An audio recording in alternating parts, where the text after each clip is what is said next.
relationships impacted me the most while I was at MACU, in a way that I'll never be able to fully put into words.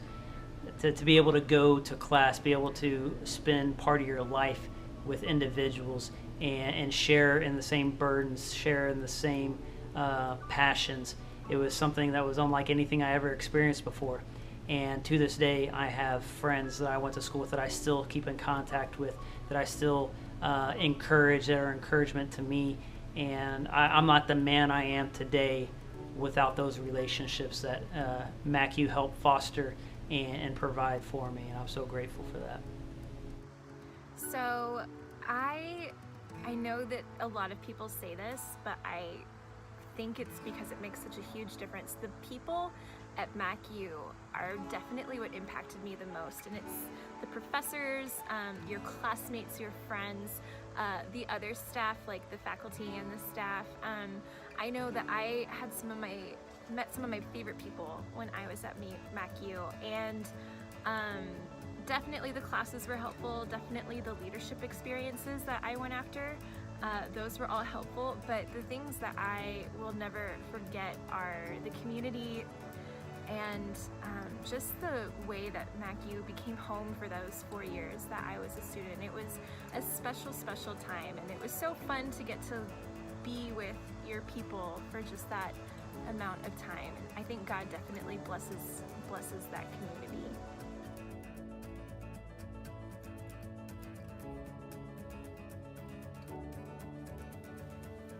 Mid-America didn't just teach me how to read the Bible, although that's hugely important as a pastor.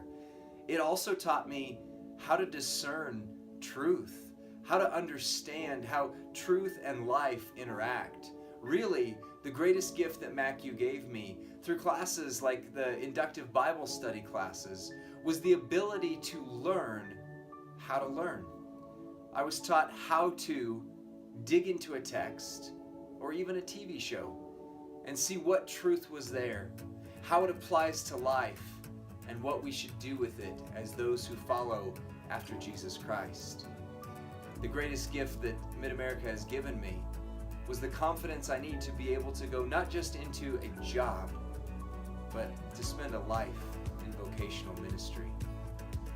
I think just in the pastoral care practicum that we got to be in the pilot program, man, I stepped out in so many ways. I can still remember standing with my hands up on the door frame of one of the hospital rooms, being one of the very first guys to have to go in, and thinking there's not a chance in this world I'm going to go in and visit that person and pray for them. Scared out of my mind.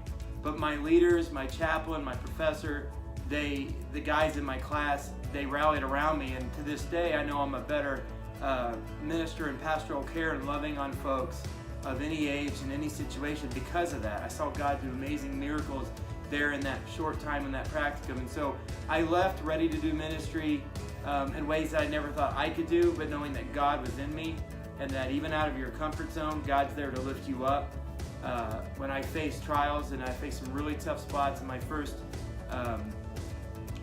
pastor position, God reminded me that I learned at MACU that if you're truly called, you're in that call. I can't do anything else. And so when others might have left, others might have ran from the chaos that might have been going on in a certain crisis, I stayed and I was able to grow in my ministry and help others through it because of that. And I think that's MACU training right there, of just pouring into me and helping me believe in who I am with God's power and God's help in my life.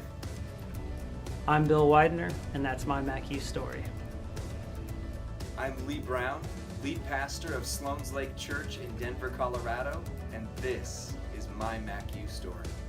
I'm Nathan Hetty, and that's my MACU story.